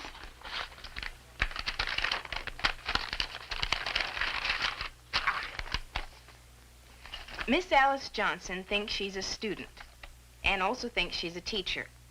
Single-handed, she has activated the word scatterbrain. She is the perfect example of those people who go into teaching because they can't stand the thought of leaving school. We are surprised she's working at a high school. Her attitude and self-image seem more suited to nursery school. This paper intends to request the school put in a seesaw in a sandbox for our bubbly little Miss Johnson. They didn't give me any evaluation.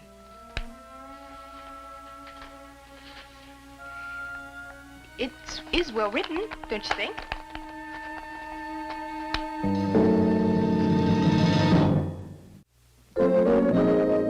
Holding teachers up to ridicule? I don't mind myself. I've got the hide of a rhinoceros, but... Well, and look who's on the front page. Pete Dixon. He gave them an interview. He's a very good teacher, Mr. Dixon is, if what one hears is true. Well, sure he is.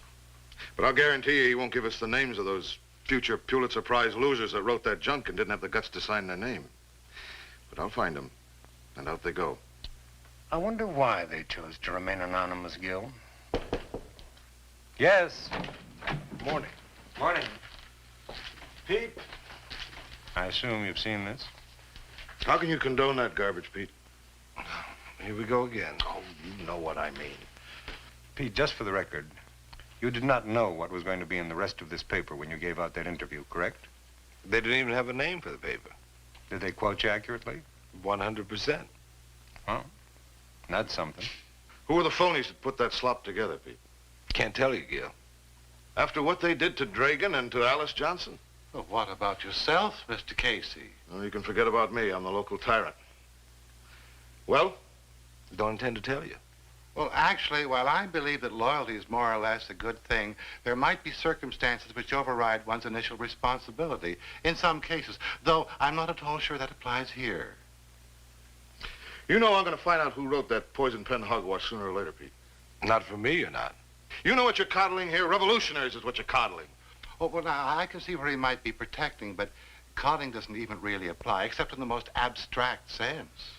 It's not abstract, it's coddling. Coddled or sunny side up, it's still the same egg. The point is the students wanted a free press and they've abused it. Now, what are we going to do about it?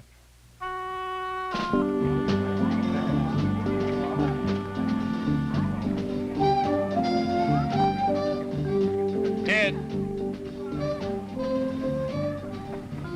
Hi.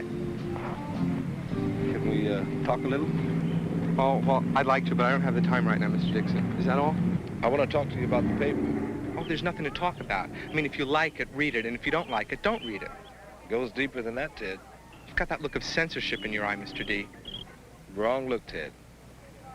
Why don't you and the kids who are working on the paper meet me after school in room 222? No. I mean, I won't do that. Well, you've got a lot of muscle, Mr. Dixon. You can turn us in, and Field Marshal Casey will toss us all out of school. But no amount of muscle is going to pressure us into allowing any censorship of our paper. Well, not even yours, and we dig you. Oh, I'm sorry, Mr. Dixon. No meeting. I'll see you later, Mr. Dixon.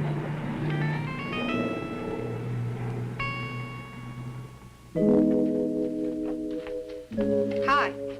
Oh, hi, Liz. You know, I saw the cutest pantsuit down at Rubens, and they're having a sale. I thought we could go down there after school and look around.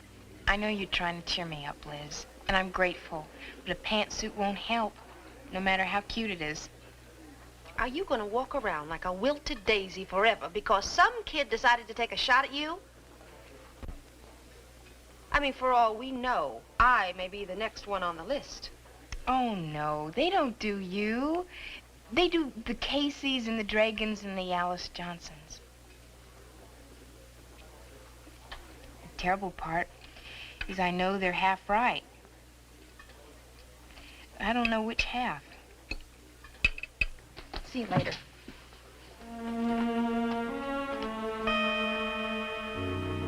You'll find that point considered throughout the Constitution. Anyone accused has the right to face his accuser. Think about it. Bernie, suppose someone would say something about you and then walk away. They could say anything they wanted to about you, whether it was true or not. Do you think that matters? Well, I can think of things I wouldn't want anybody to say about me. Suppose somebody would walk up to you, to your face, say the same things. I'd punch them. In other words, if somebody has something to say about you and they walk up to you and say it to your face, they have to pay a price for that privilege, right? Right. Hold it. I want to talk to Pam, Helen, Richie, Al, and Bernie. I told you we wouldn't sit still for any meeting. What's wrong with a meeting, Ted? Shut up, Bernie. Well, who died and made you king? The rest of you can leave. Those of you who I asked to stay can either stay or leave.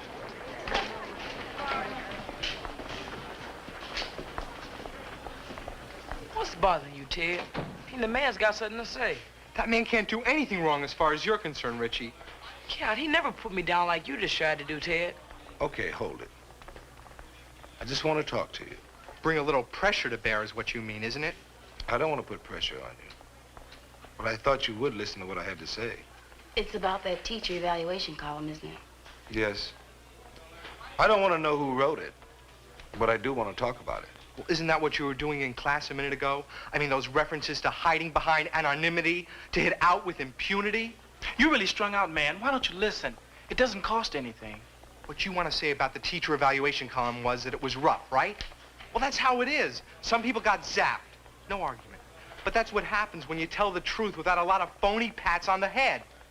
Casey does think the students are the enemy, Dragan does sit on the fence, and Miss Johnson does come on like she was one of the kids. That's not what I want to criticize about the column. It's your paper. If you want the column in, then it should stay in. I don't like it. But that doesn't matter because you're not writing the paper for me. Then what? It was cheap ridicule. Easy. You can find a flaw in everybody. Everybody knows that Mr. Casey is hard-nosed. Oh, Mr. Casey could always do his own thing, and nobody could ever tell him that they thought his attitude stinks. Well, we told him. And what about Mr. Dragan? Are you out to expose his love for the Bronte sisters? Oh, you tell me what the column said about Mr. Dragan isn't true. He does beat around the bush. But he works as hard as any teacher in the school to prepare for his classes. Oh, we don't have to give his history to make a comment on him. And now Alice Johnson. You really told it like it is about Miss Johnson. She bubbles. That's heavy truth, man. Well, she's also a teacher who does everything she can to help kids make better lives for themselves. What's your point, Mr. Dixon? Oh, get off it, man. Hey, what do you want from me, Bernie? Johnson comes on too strong. Well, what do you think you're doing, baby? You call your number being cool? Okay, you've got us at each other's throats. Is that all? That's not what I want. I don't want to see what was a platform for dissent go down the drain because somebody took a cheap ego trip. I thought the reason that you kids wanted your own paper was because our school paper was one-sided and stilted. Well, it is. So was that column. That was an ego trip, man. Oh, can you do any better? He couldn't do any worse. Oh, you're a real comedian, Bernie. I'll tell you the truth. Now, what our paper's gonna do is chop down people, man. It's a real drag. I'm not gonna risk getting thrown out of school. Like, tell me, what is the point of this column anyhow? I mean, who got evaluated? Nobody. They got chopped. I mean, who couldn't you chop if that's all you want to do? I think I resign. You can't. I heard Pam say that she was going to quit the paper. Don't, Pam. Don't any of you quit. I know you wrote the column that I was mentioned in, Ted. I never could mistake your style, even when you don't split an infinitive. I didn't like the content much.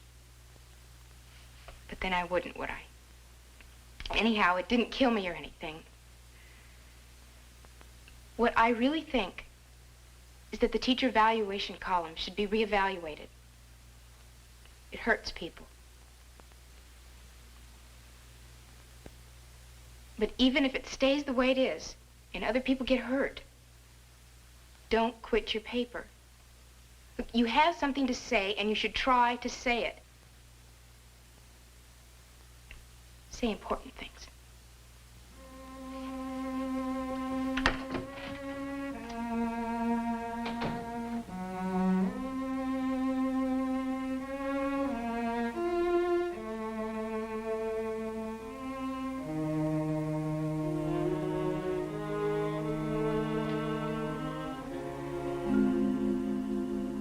Well, even if we give the pluses and the minuses, some of the teachers are going to come up short. Nobody asked you to make heroes out of teachers. Just be fair. I realize that truth sometimes isn't pleasant, but it's fair. And maybe it's a column the whole staff should write together. Maybe. Do we still have a paper?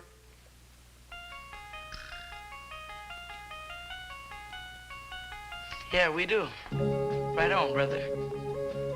Okay, staff meeting in Pam's garage in half an hour. And I still think this meeting was an infringement on our rights as a free press.